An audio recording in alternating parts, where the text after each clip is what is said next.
இன்று ஆடி மாதத்தில் வந்திருக்கக்கூடிய முதல் சுவாதி நட்சத்திரம் நரசிம்ம பெருமான் தூணை பிளந்து கொண்டு அவதாரம் எடுத்த நட்சத்திரம் இந்த சுவாதி நட்சத்திரம்.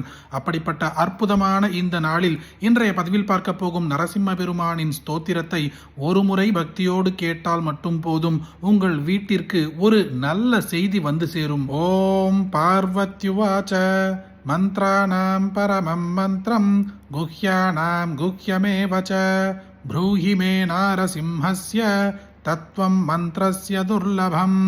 சங்கர உவாச்ச விருத்தோத்புல்லவிசாலாக்ஷம் விபக்ஷக்ஷயதீக்ஷிதம் நிநாதத்ரஸ்த விஸ்வாண்டம் விஷ்ணுமுக்ரம் நமாம்யஹம். சர்வைரவத்யதாம் பிராப்தம் சபலௌகம் திதே சுதம் நகாக்ரைஷகலீச்சக்ரே யஸ்தம் வீரம் நமாம்யஹம்.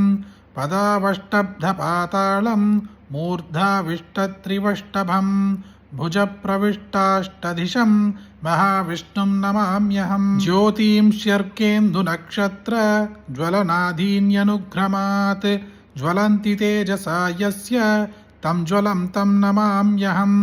சர்வேந்திரியைரபி வினா சர்வம் சர்வத்ர சர்வதா யோ ஜானாதி ந மாம் யாத்யம் தமஹம் சர்வதோமுகம். நரவத்சிம்ஹவச்சைவ யஸ்ய ரூபம் மகாத்மனः மகாசடம் மகாதம்ஷ்ட்ரம் தம் நிருசிம்ஹம் நமாம்யஹம்.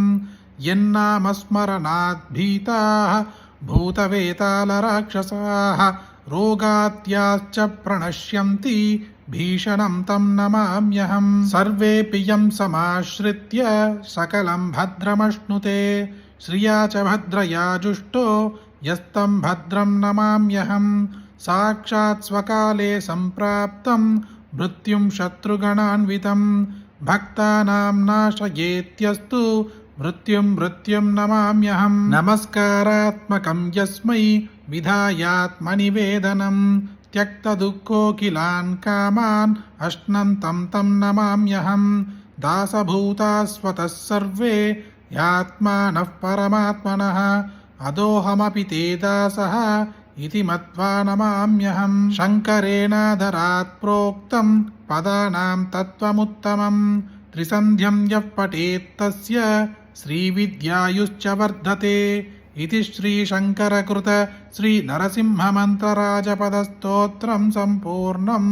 பிரகல்லாதனுக்கு ஒரு கஷ்டம் என்று வந்த பொழுது தாயின் கர்ப்பத்தில் பிறந்து அவதாரம் செய்தால் தாமதமாகிவிடும் என்ற ஒரே காரணத்திற்காக தூணையே பிளந்து அவதாரம் செய்தவர் அந்த நரசிம்ம பெருமான்.